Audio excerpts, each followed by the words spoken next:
Hello everyone and welcome back to my YouTube channel. Today I am making another card that fits the latest Lawn Fawnatics challenge, Spectacular Skies number 75. So here you can see I'm making another slim card. So I really like making slimline cards. You have lots of more space to create that scene going upwards or sideways. But also it's truly elegant, I think. So I'm making more and more of them. So here you can see that I have die cut some of the outside in stitched star stackables out of my slimline panel, and now I'm going to do some ink blending. I decided to keep all the stars and also that little piece aside because I am recreating this whole panel at the end. I will fit it by inlaying the stars and such. So here I am going to ink blend my sky, and it took me a while to get it working. So the Distress Oxide inks that I'm using are Mustard Seed, Picked Raspberry, Black Soot, Seedless Preserves, and Chipped Sapphire. So the idea here is that the mustard seed, of course, is the color of my stars that will be really bright in my background, but I also wanted to give those stars sort of a glow, so that I did first, and then I'm just going to add layers and layers and darken this background until I am happy with the transition and such. And then I will also add this mustard seed to my stars themselves. So I'm using Distress Oxide inks because when I'm creating some sort of a night sky, I sometimes find it really hard to blend and it gets really dark really quickly. So I thought using Distress Oxide, knowing that they are more forgiving and easier to put another layer on top of them instead of, for example, Distress inks, I thought I would give it a go with Distress Oxide inks. So for the rest of the blending, I will put on some music and afterwards I will be back.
So now that the blending of this part is done, I decided to add some more black soot on top of the edges to really deepen that a bit more.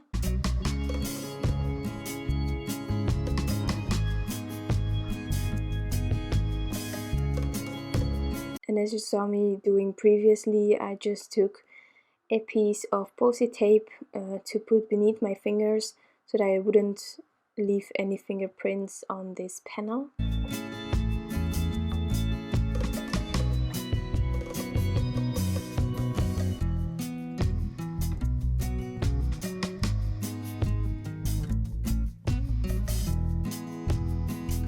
And now it's time to add some splatters on top of this background, and therefore I'm using my Winsor & Newton Designer Gouache Permanent White, and I'm just adding a little bit of water and I'm going to splatter it all over this background. And then of course I will also be adding some liquid Stardust from Lawn Fawn as well.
So I laid this part aside and now I am going to ink blend that mustard seed on top of my stars.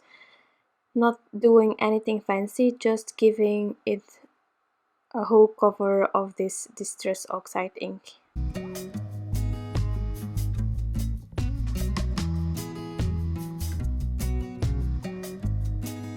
And then I can start with figuring out the rest of the design.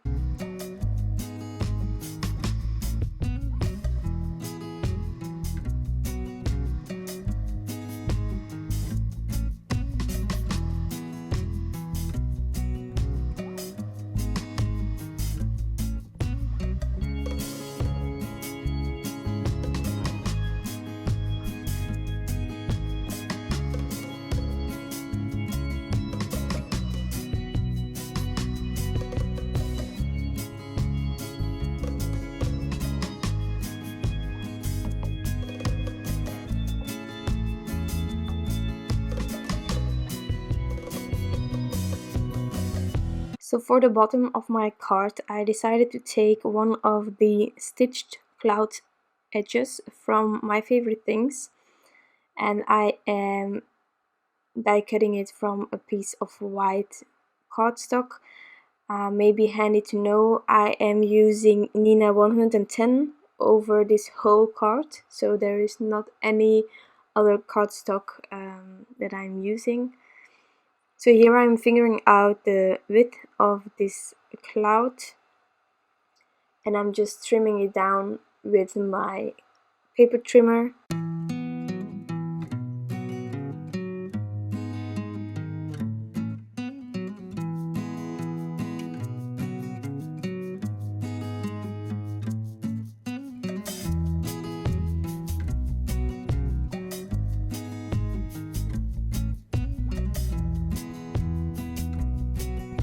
And now that's finished as well. So onto my sentiment. I decided that I am going to use the Lawn Fawn Upon a Star stamp set, and for the sentiment I'm using that big star. And the idea is that I'm going to stamp out "You're my shining star." But as you can see, "You're my shining" is a bit wide for this star, so I am going to stamp that sentiment in 2 parts.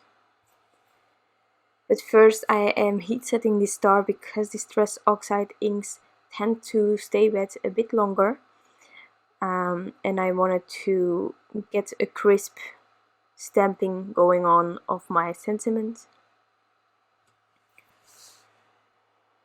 So now I am inlaying this star to get my sentiment straight, and I had to fiddle a bit with how I was going to tackle this, but in the end it worked out. So normally I'm lining up my sentiments in my MISTI and I'm using that grid, but now because the star isn't aligned straight in my card panel, that's not an option, so I really have to get this right. So I also decided to take my T-square ruler and sort of let it help me get the sentiment straight. And then I took that star to my MISTI, and then I could start stamping out my sentiment.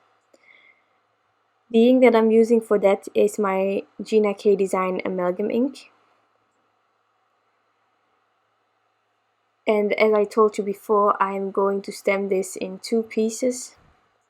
So I'm first going to stamp the shining because it's in the middle of my completed sentiment. So I'm stamping the shining, and you can see here that I'm masking off that "You're my" with that post-it tape. And I almost made a mistake.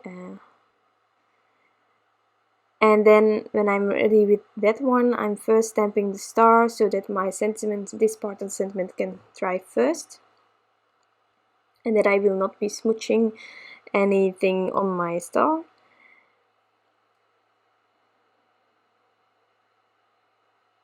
And then I also will be covering that shining while I will be stamping the rest of my sentiment.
So now that the sentiment is finished, I am going to stamp out my main images.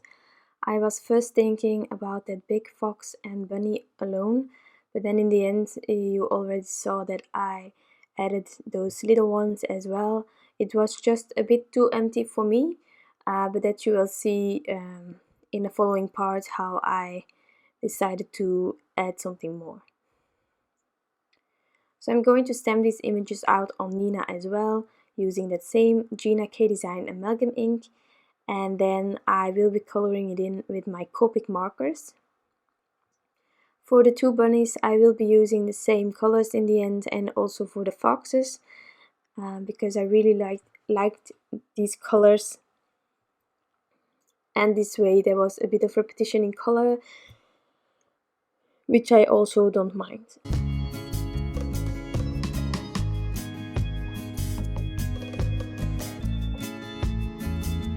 So for the coloring with my Copics, there are different methods. You can start with the darkest one, then go to the mid-tone lightest one and such. You can go back in if you want it darker. You can also start with the lightest color, go to darkest, go back to the mid-tone and end with the lightest. There are just different manners to get your images colored in, and as you know me, I'm trying all of them. I'm not focused on one method because I'm not an expert in Copic coloring, so I'm still actually figuring out what way is the easiest for me. And actually I think it depends on the colors that you're using. So some colors really blend easy and you can start with the lightest, go to the darkest, or just start with the darkest. It's like when I'm coloring with like the fox colors for the little fox, if I'm not wrong, I decided to start with the darkest and then go to the lightest, and it was just finished. There are colors that lend themselves to just go in with the darkest, but then there are also some blues that I have, the BGs, I experience it a lot with. They don't always blend that easy, and then I find it handier to start with the lightest, go with the darkest and the mid-tone. But I don't know if you have anything of help from my bleach here, but yeah, that's just, I try both methods, and if you are an expert in one, then you can stay with that one, but I'm not. So here I'm taking my coordinating dice and I am adhering it onto my piece of paper using some purple tape because I really don't want my dies to shift while I'm die cutting. So that being finished, it was time for me to find some other elements for my panel. So I took the Meadow backdrop portrait, and you have like sort of clouds in there, but you can also use it as wings for the bee if I'm not mistaken, but I haven't used that for that yet. But I die cut those two, and then I stamped out my little images as well.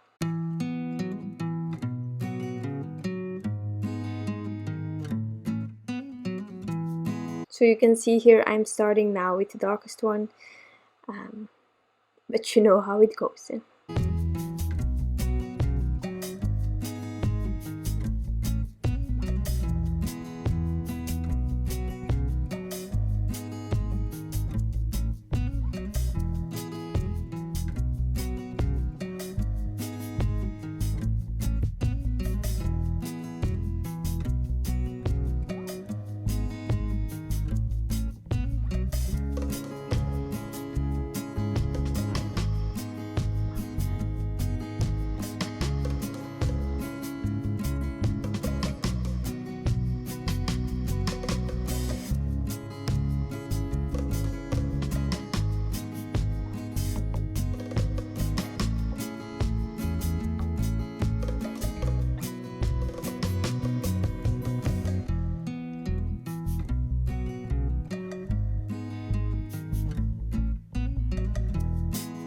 So now I'm die cutting these as well, and off screen I have adhered lots and lots of Scotch 3M foam tape on the back of my large panel, and I'm going to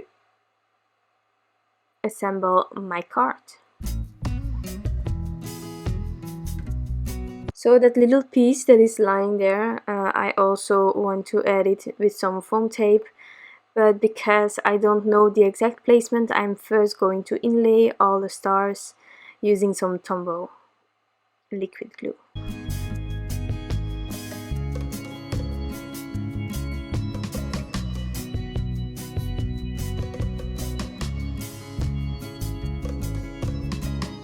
And now for that little one, I am taking that Scotch foam tape again.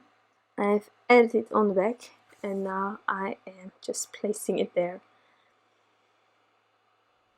This cloud I am adhering straight on top of this panel because I'm going to lift my images a bit, and I don't want to go overboard with all my foams. So these are tin foam squares. It's not from scrapbook adhesives, it's from a cheaper local store. My scrapbook adhesives are sort of running out, and currently with the crisis I can't get my scrapbook adhesives from. Currently I buy them at Simon's Stamp. I don't know if there is a European retailer with these amazing tin foam squares. If there is, you can always leave it down below. I would be really grateful to know one. But so far I always order them at Simon's Stamp, and as I am not getting any of my orders from America, it just isn't worth it to order it right now.